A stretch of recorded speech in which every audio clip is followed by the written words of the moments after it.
Queridos amigos, el domingo pasado tuvimos el Evangelio de Emaús, la aparición de Cristo en Emaús.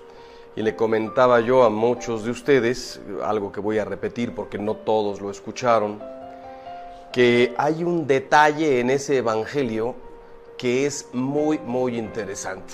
Por lo general, cuando se lee ese Evangelio, la gente comenta, lo reconocieron en la fracción del pan, que muchos lo ven como la primera Eucaristía de Jesús resucitado. Otros se fijan en que la dureza del corazón del hombre para no haber entendido a Cristo y las Escrituras.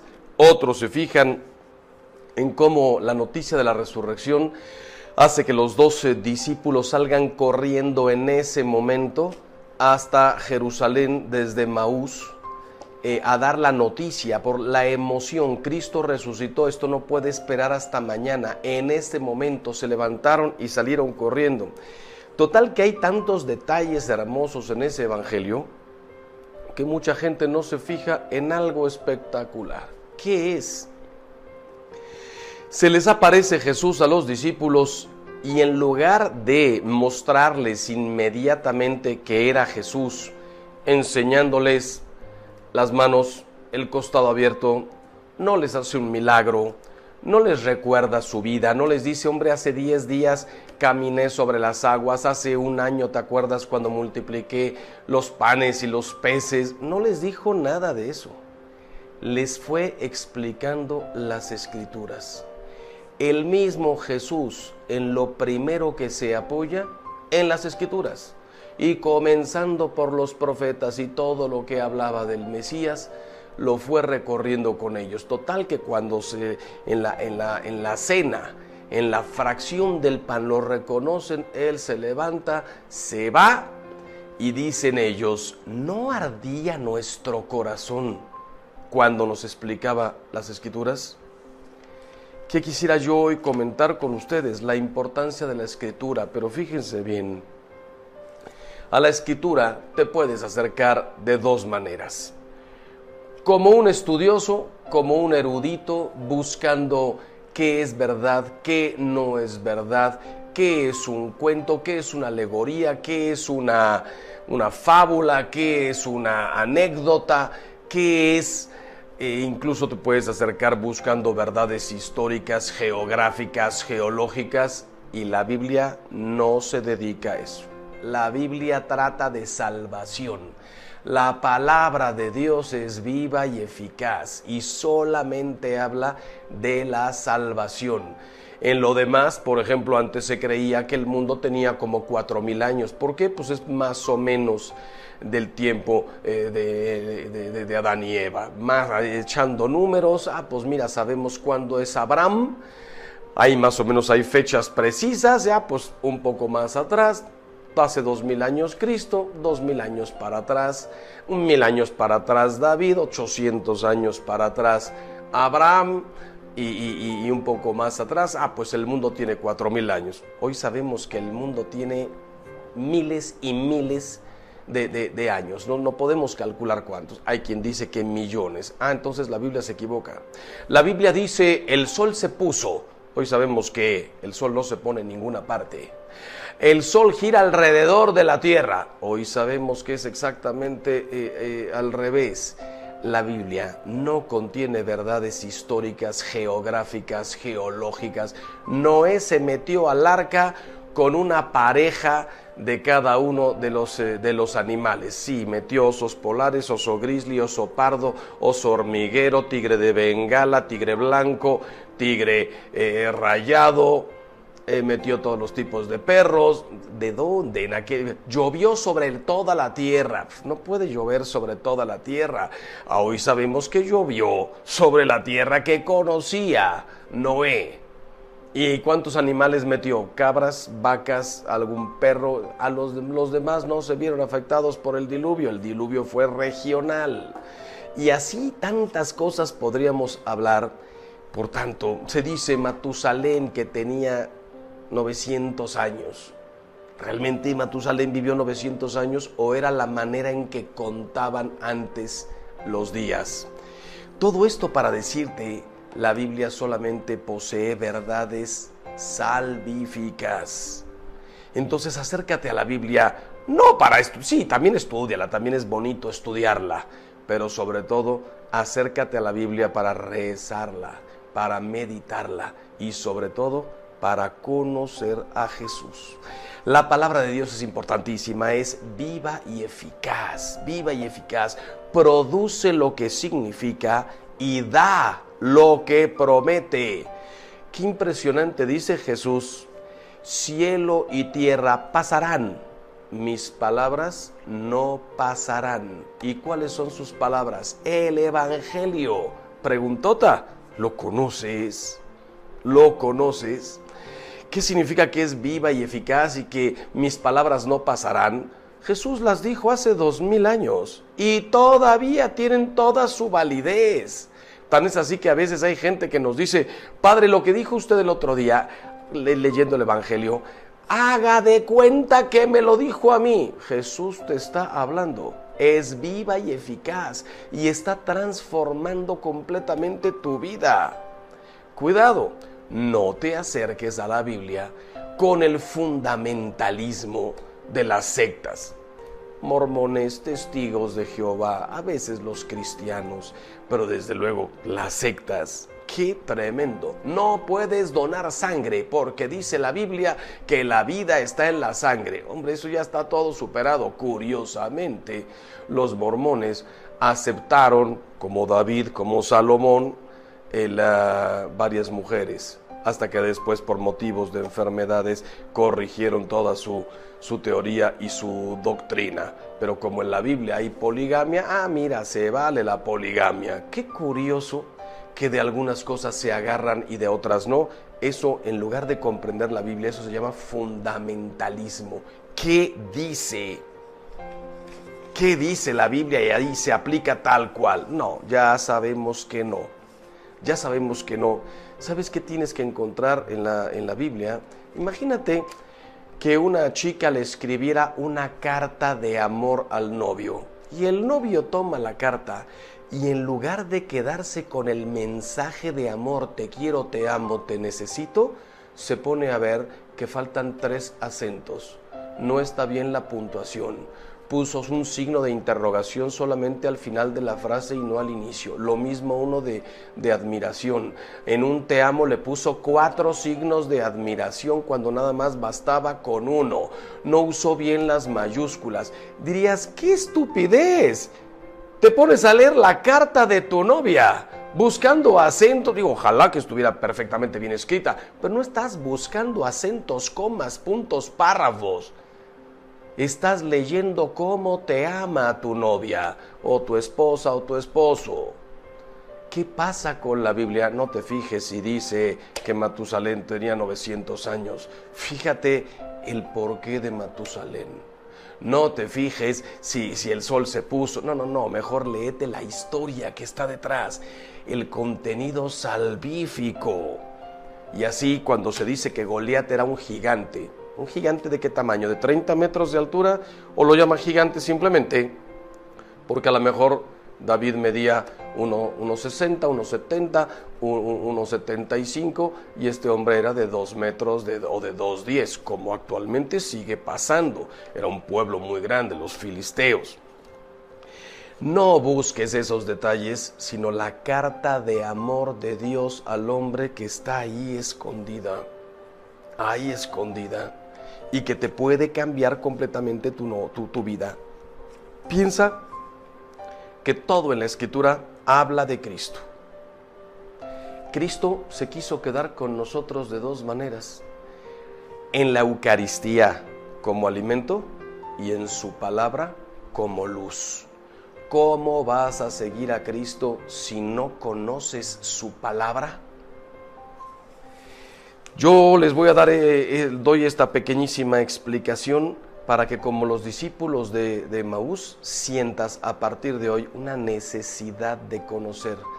sobre todo las partes más importantes de la Biblia, y que como los discípulos de Maús puedas decir, ¿qué no ardía nuestro corazón cuando Jesús nos explicaba las Escrituras?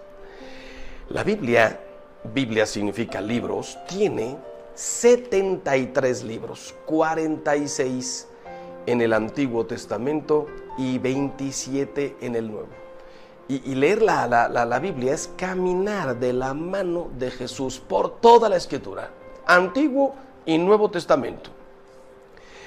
Pero para leerla, no la puedes leer como en el orden en que está. Génesis, Éxodo, Levítico, Números, no se puede leer así. Tienes que comprender primero quién es Jesús. Toda la Biblia habla de Jesús. Vamos primero al Nuevo Testamento. ¿Quién es Jesús?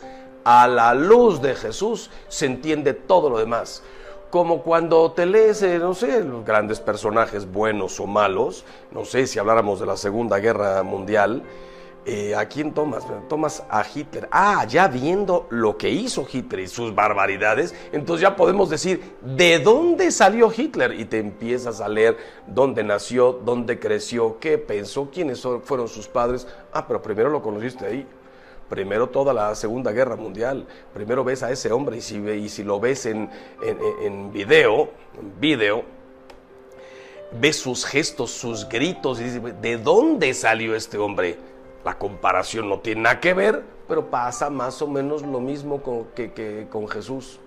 No vale la pena comenzar leyendo el Génesis, no, vamos directamente a Jesús, y una vez que lo conozcas, nos regresamos a ver de dónde vino, quién es su pueblo, qué nos había dicho Dios Padre a través del Espíritu Santo en los profetas y en todos los demás libros. Hay mucha gente que lee la Biblia al azar. Yo en la mañana me levanto, abro la Biblia y como se abre, ahí, a dedazo. No me digas. ¿Y qué vas a sacar de provecho? Absolutamente nada. Imagínate que leyeras así una novela. No, tienes que seguir un cierto orden. Entonces, toda la Biblia son 73 libros. ¿Cómo leerla? Ahí te va. Lo primero, el Evangelio, conocer a Jesús. Sí, pero hay 4 evangelios. Entonces, ¿cuál es el primero que vas a leer? Pepe González, profesor, catedrático de Biblia, una persona muy instruida, y lo puedes consultar en su YouTube, Pepe González. Tiene muchísimos videos que explican libro por libro. El que esté interesado, métase a YouTube, Pepe González, y te haces todo el curso de Biblia. Ahora yo te digo, para no llegar en frío, así, primero ponte a leer ya la Biblia, y por tanto, primer libro, Evangelio de San Marcos. Como esto está en YouTube, puedes después regresar y copiar qué orden vas a seguir. El Evangelio de San Marcos, ¿por qué? Porque solo tiene 16 capítulos, es más corto, es más didáctico, es más sencillo, es más dinámico, es más fácil de leer. En 16 capítulos ya te enteras un poco de todo. San Marcos fue un secretario, por decirlo así. Primero acompañó a San Pablo y después a San Pedro. Incluso su evangelio hay quien lo llama el Evangelio de Pedro, pero es el Evangelio según San Marcos. Después el de San Mateo, el más largo. Muchas cosas coinciden, pero son 28 capítulos, mucho más específico en el juicio, en la pasión. Después San Lucas, 24 capítulos. San Lucas se acompañó mucho tiempo a San Pablo, y es el que más detalles nos da de la Santísima Virgen, la infancia de Jesús. Y finalmente San Juan. ¿Por qué? San Juan tiene solamente 21 capítulos, pero es muchísimo más denso, más doctrinal, y nos narra lo que no narran todos los demás evangelistas. Todo el discurso, por ejemplo, de la última cena. Los demás evangelistas nos dicen, sí, celebró la Eucaristía, la traición de Judas, el anuncio de las negaciones de Pedro, y de ahí se fueron al huerto. En cambio, San Juan nos dice todo de lo que hablaron en la última cena. Interesantísimo. Pero primero tienes que conocer toda la vida de Jesús. Así que San Marcos, San Mateo, San Lucas, San Juan. Una vez que termines de leer los 4 evangelios, lee los Hechos de los Apóstoles. el resultado de la predicación y de la resurrección de Cristo, que es la iglesia que se pone en marcha. Lo escribe también San Lucas. Y por tanto, los hechos de los apóstoles, ahí es donde conocemos la ascensión, Pentecostés, la Virgen ayudando, protegiendo, cuidando, orando con los discípulos en el cenáculo, hasta que llegó Pentecostés, el Espíritu Santo, y ya salen todos. Ahí nos habla de las primeras persecuciones. Los primeros capítulos hablan un poco de todos los apóstoles, y de pronto, como Lucas siguió a San Pablo, ya se centra mucho en San Pablo y en la fundación de todas las iglesias en aquel tiempo de Asia. Los Hechos de los Apóstoles. Apenas termines, las cartas de los apóstoles, que además son una delicia. ¿Cuáles son las cartas de los apóstoles? Léete primero todas las de San Pablo. A los romanos, a los corintios, 2 cartas, a los gálatas, a los efesios, filipenses, iglesias que él iba fundando. Te van a ayudar a conocer muchísimo a Cristo. ¿Por qué? Porque ya te leíste los 4 evangelios.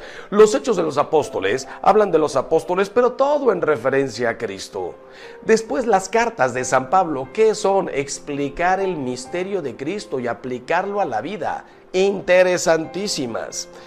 Primera carta a los tesalonicenses, segunda tesalonicenses, después cartas brevísimas, primera Timoteo, segunda Timoteo. Ahí te vas a encontrar las frases más hermosas de San Pablo. Todo lo tengo por basura con tal de alcanzar a Cristo. Para mí vivir es Cristo. Lo demás, la muerte, una ganancia. Le dice en las cartas a quien les va escribiendo sus experiencias. Tiene una narrativa: llegué a Filipos, llegué a Éfeso, cuánto tiempo estuve, prediqué aquí y allá. Datos interesantes. ¿Sabías tú, por ejemplo, que a San Pablo en la isla de Malta, buscando ramas para hacer el fuego, lo mordió una serpiente? Y ocurrió un milagro, no se murió, una serpiente venenosa. Todos se pusieron a gritar. Sale también, por ejemplo, San Pablo. Un día estaba dando un discurso en una casa y se ve que a lo mejor se alargó un poco y una persona, un muchacho, se quedó dormido en la ventana del segundo piso, se cayó y se mató. Eso no lo leen los domingos en misa. Y San Pablo bajó y lo resucitó. Así que Cristo, no solamente Cristo resucitó gente, sino que también los apóstoles comenzaron a hacer milagros del tamaño más o menos de los de Cristo, con el poder de Cristo. Todo eso está en los Hechos de los Apóstoles y en las cartas de San Pablo. Primera de Tito, de Timoteo, segunda Timoteo, carta a Tito, carta a Filemón. En una de estas cartas dice algo precioso: he llegado al final de mi vida, he luchado bien mi combate, he corrido hasta la meta, he mantenido la fe. Ahora me aguarda la corona que el Señor juez justo sabrá darme. Terminas esas cartas, primero las de San Pablo, y sigues con la carta de Santiago, 2 cartas de San Pedro, 3 de San Juan. La primera es preciosa, enseñándonos el misterio de Cristo y centrada completamente en el amor. Y una carta de San Judas Tadeo. Digo centrada en el amor. ¿Sabías que dijo San Agustín? Si por un cataclismo se perdieran todas las Biblias que hay en el mundo. La Biblia es el libro más estampado que hay, en todas las lenguas, todos los idiomas, en todos los tamaños, de lujo, letra chiquita, letra grande. Fue el primer libro que se estampó cuando se inventó la imprenta con Gutenberg. El primer libro fue la Biblia y es el que más se ha impreso en la historia de la humanidad. Pues dice San Agustín, hace 1600 años, si se perdieran todas las Biblias que existían en ese momento y quedara solo una, y de esa que quedara se estuvieran rotas todas las páginas, estuvieran manchadas, pintadas, medio destruidas, si de toda esa Biblia solamente quedara una página que se pudiera leer, pero esa página también toda manchada, y no quedara más que un párrafo, y de ese párrafo medio roto también, no quedara más que 3 palabras, dice San Agustín, esas 3 palabras serían de San Juan, y sería esto: Dios es amor. Ahí está resumida toda la Biblia. Pero qué interesante conocerla para que veas porque Dios es amor. Cristo que vino a salvarnos, pero ya había toda una historia de salvación desde la creación misma. Entonces te lees todas esas cartas y terminas con la carta a los Hebreos. Hay quien sugiere que de ahí sigue el Apocalipsis. Yo, por mi experiencia personal, considero el Apocalipsis un libro un poquitín más complicado, lo dejaría hasta el final. Así que léete todo el Nuevo Testamento en el orden que te dije, pero deja el Apocalipsis para el final. Y entonces, cuando termines la carta a los Hebreos, nos vamos al Antiguo Testamento. Al Génesis, no.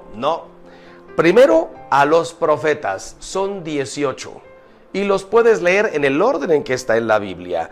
Isaías, Jeremías, las Lamentaciones, Baruc, Ezequiel, Daniel, Oseas, Joel, Amós, Abdías, Jonás, Miqueas, Nahum, Habacuc, Sofonías, Ageo. Algunos son 3 paginitas, otros son tratados como el de Isaías. Y terminas con Zacarías y con Malaquías. ¿Por qué saltar del Nuevo Testamento a los profetas? Porque los profetas hablan de Cristo de una manera velada. Cristo citó a los profetas, Cristo les explicó a los apóstoles, dice, y comenzando por los profetas, todos los que hablaron de él, especialmente Isaías, pero fue paseando por todos. Entonces, tú ya conoces a Cristo, ya sabes lo que dijo del San Pablo, San Pedro, San Juan, Santiago, Judas, todo. Ya lo sabes, nos vamos a los profetas. ¿Qué dice el Antiguo Testamento sobre Jesús? Cuando termines, al Génesis. No, todavía no. Primero los libros didácticos o de sabiduría, son 7. Y los puedes leer en ese orden. Eclesiástico, Eclesiastés, Job, los Salmos, Cantar de los Cantares, los Proverbios y la Sabiduría.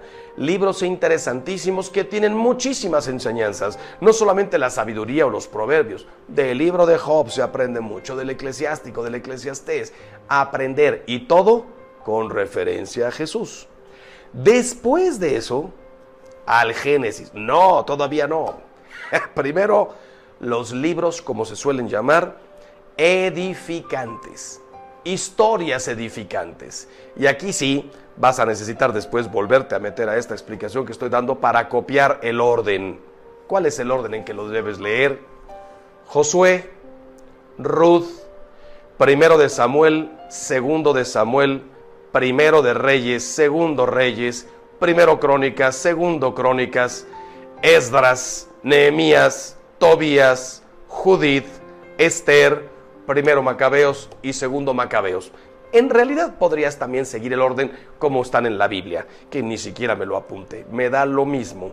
Historias edificantes de gente que ante los ataques respondió con un celo por la palabra de Dios, hasta sacrificar la propia vida, por decirlo así, los mártires del Antiguo Testamento, los que dieron su vida, no por Cristo, por Dios, por Yahvé, como lo llamaban ellos, y por la verdad, y por el pueblo.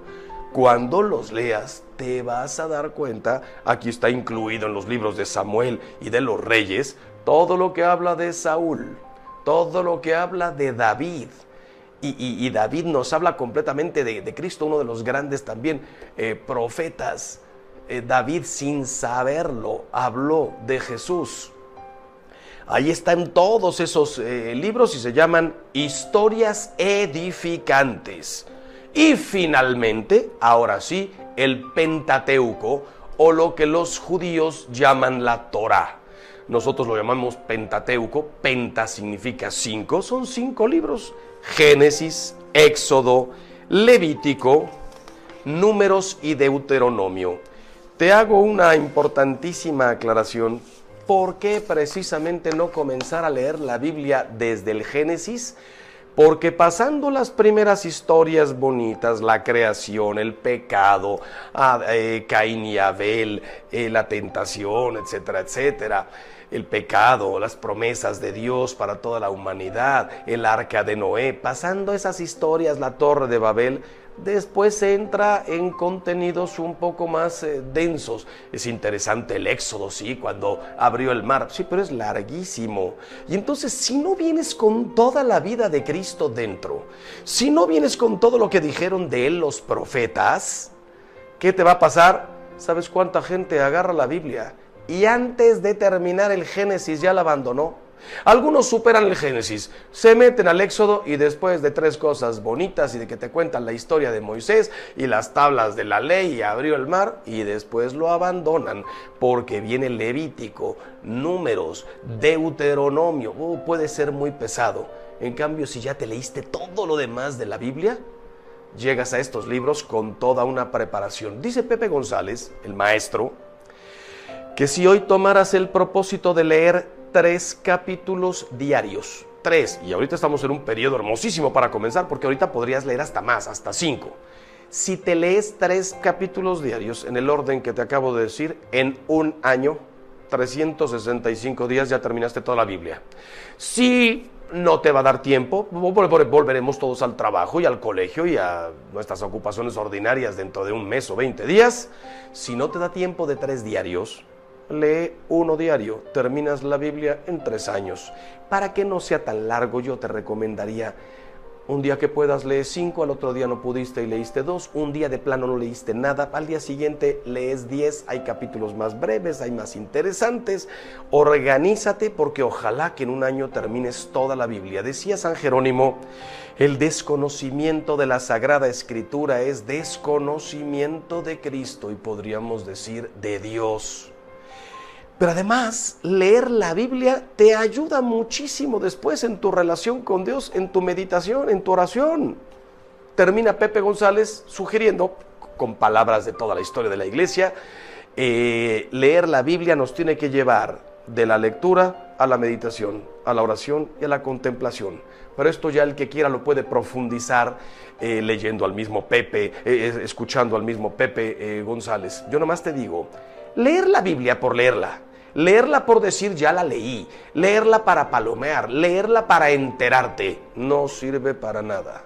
El Evangelio se lee para meditarlo, para orarlo, para contemplarlo. Lo que dice Jesús te debe llevar a hacer una meditación, a cuestionarte. Ya lo leí. Ahora, lo que leí, ¿está de acuerdo con mi vida? O más bien, ¿mi vida está de acuerdo con lo que acabo de leer? Cuestiónate, hazte preguntas, métete al texto. ¿Qué me está pidiendo nuestro Señor en el Evangelio? O en un pasaje de los Macabeos, o del Génesis, o en la vida del rey David, cuando el rey David manda matar a uno de sus principales soldados para quedarse con su mujer, y parece que todo le salió bien. Mata a este personaje y manda llamar a Betsabé y se queda con ella y está embarazada y ya la hice, final feliz. No, se le aparece el profeta Natán y le cuenta: un hombre tenía muchos ganado, etcétera, y era rico. Pasó por ahí un pobre y como tenía un huésped en su casa, el tío el rico, le quitó la única oveja que tenía al pobre que vivía por ahí para ofrecérsela en banquete a su huésped. David, cuando oyó esto, pegó un manotazo en el escritorio y dijo: por mi vida que ese hombre debe morir, pagará 4 veces lo que ha hecho. Y le dice el profeta Natán: ese hombre eres tú. Con esta luz debes leer toda la Biblia. ¡Ah, qué sinvergüenza, Judas! Ese hombre eres tú. A veces tú y yo somos Judas. Ojalá que nos arrepintamos y no terminemos como él. Pedro, ¿cómo es posible que haya negado? ¿Cuántas veces he negado yo? Caín mató a su hermano. ¿No has matado tú a algún hermano con tu lengua, con tus gestos, con tus opiniones o con tu absoluta indiferencia? Una persona que trabajaba en tu casa nunca logró salir adelante por falta de una oportunidad que tú le podías haber dado. Caín soy yo, Judas soy yo, Pedro soy yo, Lázaro soy yo, Marta y María. Algo tengo que ver yo también con ellos. Eso es meditar y te debe llevar después a orar. Dios mío, dame la fuerza para nunca traicionarte. Lees algo en la historia de Samuel, Dios mío, ayúdame a buscar la verdad como este hombre, como este rey, como este profeta. Terminar la lectura en meditación, en oración, aunque sean 2 minutitos, y la contemplación ya para gente mucho más avanzada. Algún día, espero, llegarás a identificarte de tal manera con Dios nuestro Señor que llegues a eso, una auténtica contemplación. La Escritura es para leerse, para vivirse, para ponerse en práctica. Queridos hermanos, todo esto para decirte lo que salió de Emaús, Jesús explicándole las Escrituras. Ahora te las quiere explicar a ti. Les decía yo a los niños, cómprenles Biblias infantiles llenas de dibujitos que les vayan abriendo el apetito. Los adultos nos vamos directamente a la Biblia como la conocemos. Cómprate una, la tuya, ponle tu nombre, que te la dedique con todo su amor tu marido, tu mujer. Dedícasela a tus hijos, que un hijo tuyo, dedícale una a tu papá, a tu mamá. ¿Sabes cuántas historias conozco de gente que a lo mejor cuando murió su marido, a los 75 años, hicieron de la Biblia su mayor consuelo, su libro de cabecera? Cómpratela con letra grande y que no se te olviden tus 3 capítulos diarios para estar cada día más cerquita de Dios. Dios los bendiga siempre.